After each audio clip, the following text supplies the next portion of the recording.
PM Shri പദ്ധതിയിൽ ഒപ്പിട്ടത് വഴി ഇടതുപക്ഷ സർക്കാർ RSSന് അടിയറവ് പറഞ്ഞിരിക്കുകയാണ്.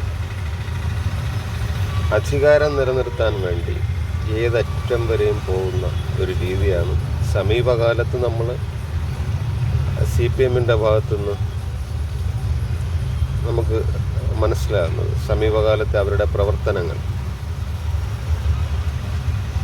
അധികാരത്തിന് വേണ്ടി ഏതറ്റം വരെയും പോകും. ഈ ലോകത്തിലെ ഏറ്റവും വലിയ ലഹരി എന്ന് പറയുന്നത് അധികാരമാണ്. അതിനുവേണ്ടി അവർ ഏതറ്റം വരെയും പോകും. അവർ അധികാരം ഇല്ലാത്തൊരവസ്ഥ ഇനിയിപ്പോൾ അവർക്ക് ചിന്തിക്കാൻ കഴിയില്ല. 10 വർഷം തുടർച്ചയായിട്ട് ഭരണം കിട്ടിയപ്പോൾ ഇനി അതില്ലാത്തൊരവസ്ഥ അവർക്ക് ചിന്തിക്കാൻ കഴിയില്ല. അതുകൊണ്ട് അവർ ഏതറ്റം വരെയും പോകും. വരുന്ന നിയമസഭാ തെരഞ്ഞെടുപ്പിലും അവർ തന്നെ വരാനാണ് സാധ്യത. പല രീതിയിലുള്ള അടിയൊഴുക്കുകളുണ്ടാവും. കുറഞ്ഞതൊരു BJP 5 സീറ്റെങ്കിലും ഏറ്റവും കുറഞ്ഞത് പിടിക്കും.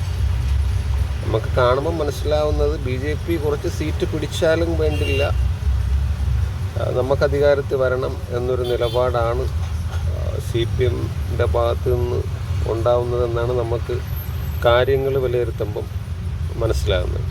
എന്തായാലും കാത്തിരുന്ന് കാണാം.